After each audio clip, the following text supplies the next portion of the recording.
hello, everyone. This is Wilson Cole. I'm president of Adams, Evans, and Ross, manager of ELOC Global, which owns Adams, Evans, and Ross, and recruiting and staffing solutions and backdoor hire solutions.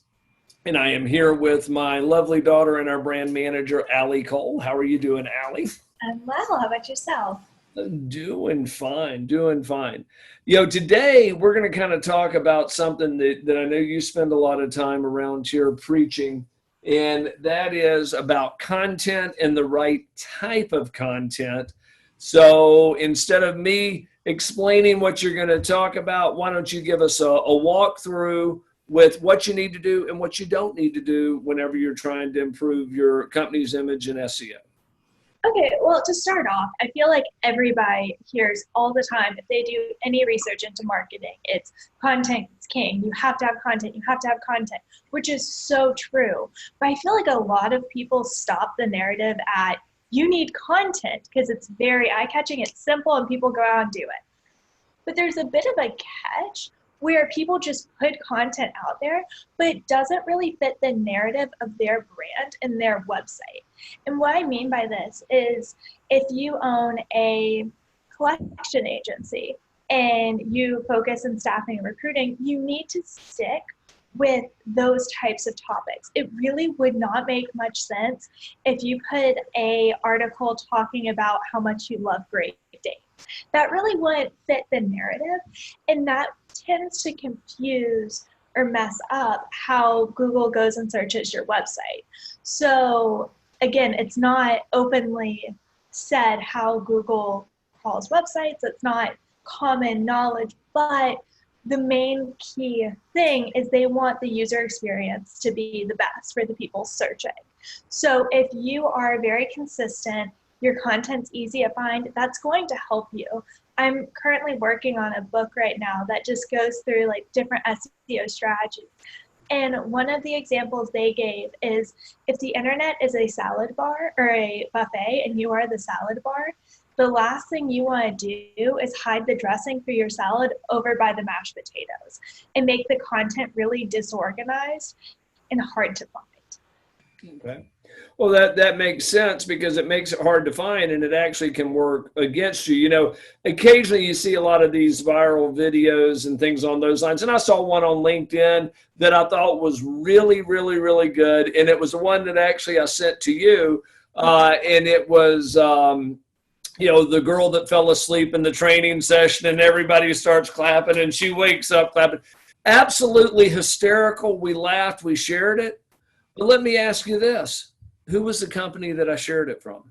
Oh, I have no idea. Okay. I just remember I sent it to Sam. there you go. So what is now, if you're sending it to friends, that's pretty good and things on those lines. But if you're, we chuckled about it and things on those lines, because we have either all been on either side of that desk. I know at times it's, being awake in some of the meetings can be grueling, but the biggest thing is you need to have a message that's congruent, but also that promotes your own business. I can go back and you're basically saying the same thing with SEO that marketing experts used to say back in the early 2000s, late 90s, was a lot of time advertisers are really good at wanting to win awards. There was an award where there was a Barbie Jeep, and the Barbie gets in there and it's remote control and she's driving all over the place. It won tons and tons and tons of awards. Problem is, nobody could remember who it was that produced the ad. It wound up being Nissan.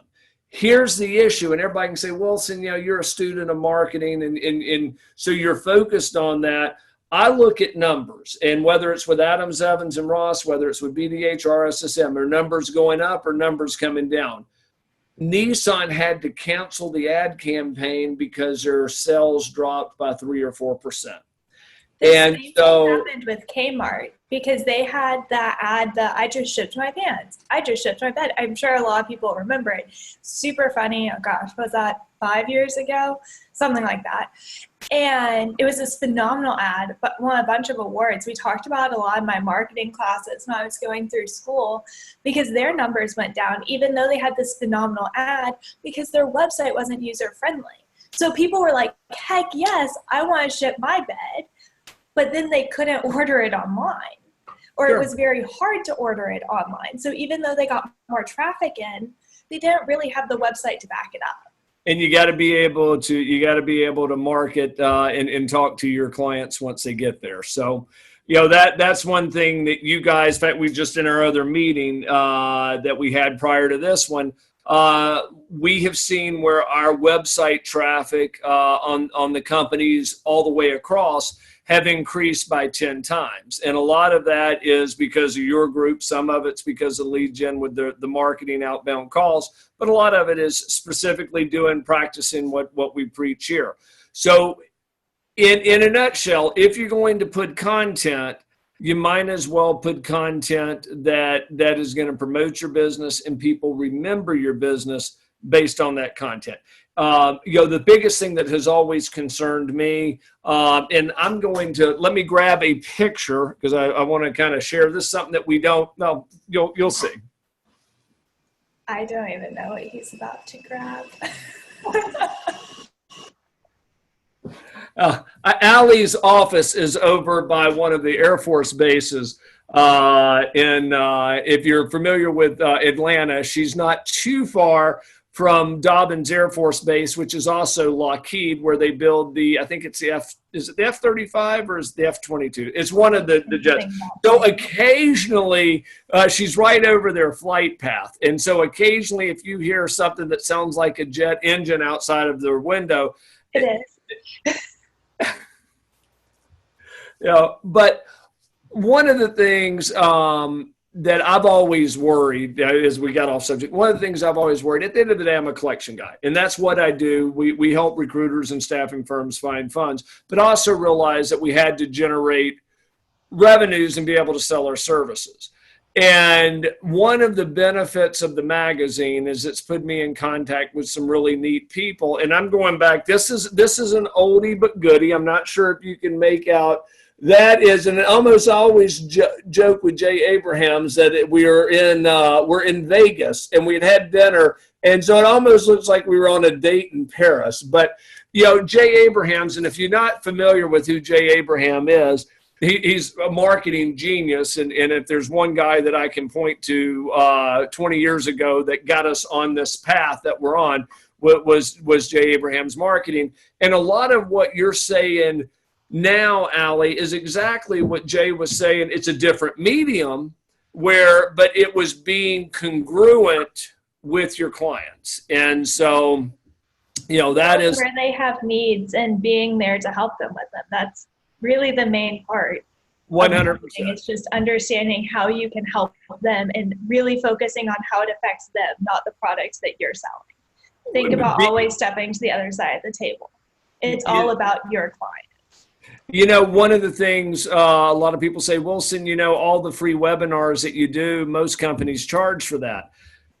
It's my duty for this industry. It's my duty to make sure that that this industry is solid. And so, we're going to take care of everybody. And if we teach somebody how to handle it on their own, that's going to be great. But there's going to come a time where they're going to need us where it doesn't get handled on their own. And if I can teach somebody how to collect their funds, then that's great. They may only need us, half as many times, but there are also clients that are around for the longevity of the time. So be congruent with your message. If you're going to post content, make sure that it's relative content about your company. So absolutely. Allie, any closing remarks before we sign off on this this I think that's everything I needed to say. Okay, well, watch the planes flying overhead, and we will talk later in the week. Thank you, guys. Bye-bye.